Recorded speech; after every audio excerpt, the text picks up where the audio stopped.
Secretary of State Antony Blinken said Hamas should be accepting a, quote, extraordinarily generous offer to release Israeli hostages in exchange for a temporary ceasefire.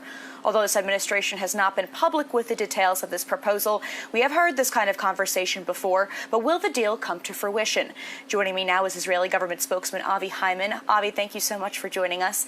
A senior Biden administration official told reporters during a call that part of this proposal includes a structured and phased return of Palestinians to the north of Gaza. So are you confident that this deal is well intended, especially on the Hamas side of these conversations? Good morning, Monica. Thank you so much for having me on. It's good to be back with you.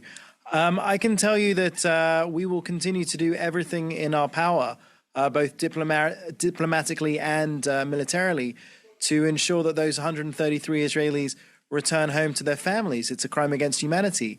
Now, from day one in the war, we have kept all diplomatic channels open.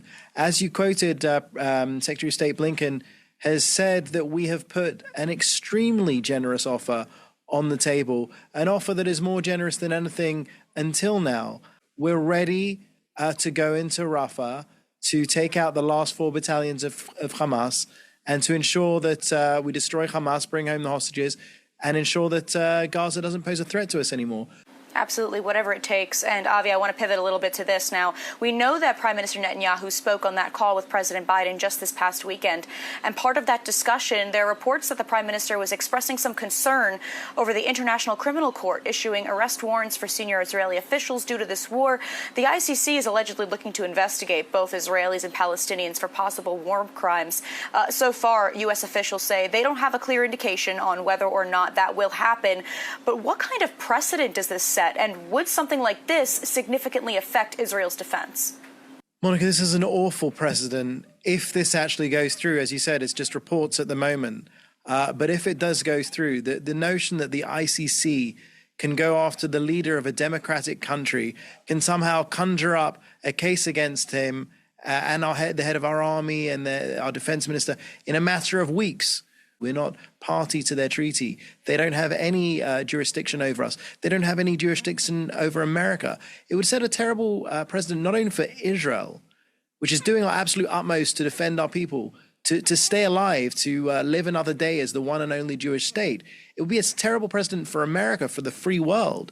And now we see a genocidal regime, Hamas, backed by another bigger genocidal regime, Iran, that seek to do the bidding of Adolf Hitler, to eradicate all of the Jews in Israel and all of the Jews around the world. And suddenly, this is when the ICC decided to step in, not to commend Israel for doing its absolute utmost to avoid civilian casualties, but to come after our brave soldiers for defending our men, women, and children and trying to get those 133 hostages home. This is absurd.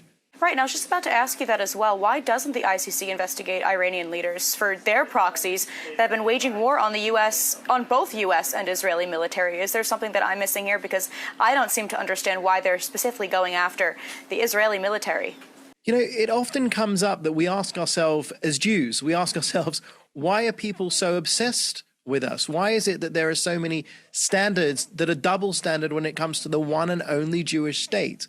Iran has been activating its proxies for decades. You could argue back to the Islamic Revolution. They have called publicly to wipe Israel off the map. A lot of people in the world, including the ICC, were strangely quiet when it was Israeli civilians on the line. We are doing our utmost to adhere to international law, and we will continue because we have the moral clarity and we are on the right side of history. I would like to see the ICC go after those that matter. I would like to see the ICC do their job and stop the real criminals out there. But instead, they seem to be pointing the finger at the Jews. Strange. Israeli government spokesman Avi Hyman, thank you so much for joining us here. We really appreciate your time. Thank you, Monica. For all our viewers asking where One America